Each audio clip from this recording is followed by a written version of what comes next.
Hello there, it's Mike with the Fish Tank Barn. I'd like to welcome you back to another video. Since this video is coming out on New Year's Day, I figured this would be a good time to give you an update on some things that are happening in the Fish Tank Barn. I also want to talk about 2022 and also give you an update on what's to come in 2023. So let's head into the barn and take a look.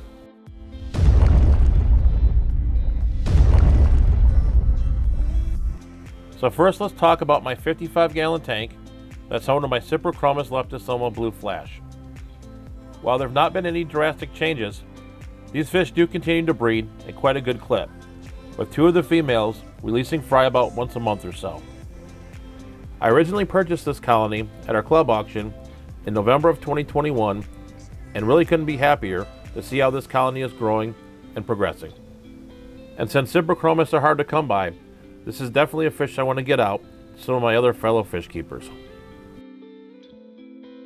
I recently did an update video on all the fish that I purchased at the Triple Crown, but I did have one omission, which were these Tropheus Mplungu.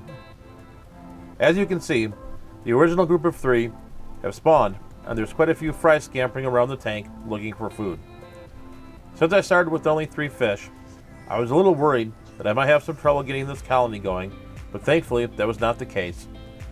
And I'm really looking forward to seeing these fish continue to breed into the near future. So let's take a look at this 54-gallon bow front that I have upstairs in the barn.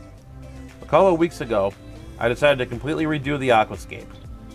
This tank used to have wood, but I've now replaced that with old reef rock, and I also planted this tank up with some Vallisneria that I was able to scavenge from some other tanks. I decided to stock this tank with the large black mollies that I picked up at our last club auction in November, as well as my tricolor swordtails that I got at the same club meeting. I originally had both of these fish in 20-gallon high tanks, but I figured they'd be happier in a tank with a lot more swimming space. Since these fish are from different genuses, they'll not interbreed, so I'm hoping to spawn 2 different fish in the same tank. Kind of a 2-for-1 special, but we'll see in the future how that goes. Speaking of the original tank that housed the mollies, I did find a bit of a surprise. After I netted out the larger mollies, I was very happy to find a fair number of fry hiding amongst the hornwort. I really like this strain of mollies, and I was really happy to find these fry. My plan here is to let these fry grow out until they're large enough to go into the bigger tank, and then move another species into this tank at a later date. So let's head over to this 29-gallon tank and talk about the Limia Melanogaster and Tropheus maculatus from Rio Grijalva. Over the past few months, I've really seen some growth in this colony. There are quite a few Melanogaster fry, but I've seen some fry from the platies as well. The Limia Melanogaster is one of my favorite species of Limia, and probably one of my top 10 species in the entire aquarium hobby. This is one species of live bear where both the males and females are equally quite stunning. I actually like the females more than the males, with their contrasting huge black rabbit spot and their stunning sheens. Heading onwards, this next tank is one I should show more often in the fish room, and this is my 29-gallon tank that's home to my Limia Islai. This species of Limia has been one of my more prolific species in the fish barn. This is one species of fish that I've pretty much sold at every one of the auctions that I've attended over the last couple of years. This species was just described in the last few years, so I'm really happy to be able to breed this fish since it's not too common in the hobby. I'm really looking forward to seeing this colony continue to grow, and hopefully we'll be able to get a lot more of these fish out to my fellow fish keepers. So now that we've done a little bit of an update on the fish room, let's shift gears and talk about last year and what's to come in 2023.